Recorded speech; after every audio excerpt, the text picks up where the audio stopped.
দুর্নীতি দমন কমিশন কর্তৃক 26 কোটি টাকা কিভাবে আত্মসাৎ হয়েছে শ্রমিকের, সে বিষয়ে এবং তিনি কতটুকু দায়ী সে বিষয়ে আমরা বক্তব্য প্রদান করব।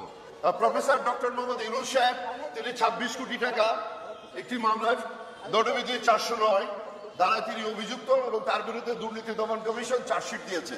এই চার্জশিটটি কগনিজেন্স হয়েছে এবং কগনিজেন্স হওয়ার পর তিনি জামিনে আছেন।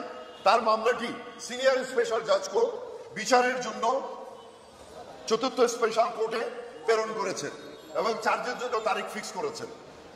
আজকে সিনিয়র স্পেশাল কোর্টের আদেশ মোতাবেক বিচারিক আদালতে মামলার নথিটি যাওয়ার পর তারা সেখানে গিয়ে জামিনের আবেদন করেছেন।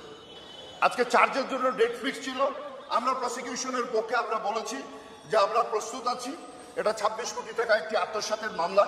এখানে দণ্ডবিধির সর্বোচ্চ 409 ধারায় তার বিরুদ্ধে অভিযোগ আনার মতো আমাদের কাছে ম্যাটেরিয়াল ডকুমেন্টস আছে।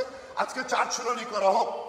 কিন্তু অত্যন্ত দুঃখের বিষয়, তার পক্ষে যিনি আইনজীবী আছেন তিনি বলছেন তার কাছে কাগজপত্র নেই, তিনি প্রস্তুত নন।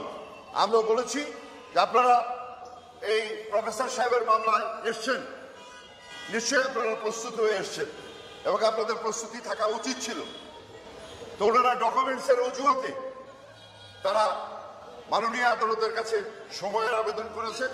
যেহেতু আজকে প্রথম তারিখ, সেহেতু মাননীয় আদালত তাদেরকে সময় মঞ্জুর করেছেন এবং আমরা আশা করছি 2/6 তারিখ দেওয়া হয়েছে এবং ওই দিন প্রফেসর ডক্টর ইউনূসের বিরুদ্ধে দুর্নীতি দমন কমিশন কর্তৃক দাখিলকৃত চার্জশিট, কগনিজেন্স এবং তার বিরুদ্ধে চার্জ কেন গঠিত হবে সে বিষয়ে 26 কোটি টাকা কিভাবে আত্মসাৎ হয়েছে শ্রমিকের সে বিষয়ে এবং তিনি কতটুকু দায়ী সে বিষয়ে আমরা বক্তব্য প্রদান করব। ভাই, উনি অভিযোগ করেছে যে উনি মানে কি? প্রফেসর ডক্টর ইউনূসের কোনো কথার জবাব আমি দেব না, তিনি মামলার আসামি। তার পক্ষের আইনজীবী যদি কিছু বলে থাকে আপনি আমাকে বলেন, আমি জবাব দেব। সরকার নিয়ন্ত্রণ করছে এই বিচারটা। তিনি সবসময় মামলাটিকে বিভ্রান্ত করার জন্য তার একটা মতাদর্শ আছে, সেই মতাদর্শের কারণে তিনি এই ধরনের কথাবার্তা বলেন। আমি অনুরোধ করব, এটা স্পেশাল কেস, ফৌজদারি কার্যবিধি এবং 1958 ক্রিমিনাল অ্যামেন্ডমেন্ট অ্যাক্ট অনুসারে এটা পরিচালিত হচ্ছে এবং দুর্নীতি দমন কমিশনের যে আইনের ধারা আছে সেই মোতাবেক শিডিউলমুক্ত অপরাধ। সুতরাং সেখানে থেকে নিয়ন্ত্রিত বক্তব্য দেওয়ার জন্য আমি তাকে সবিনয়ে অনুরোধ করব, কারণ এই ধরনের বক্তব্য দেওয়া উচিত নয়।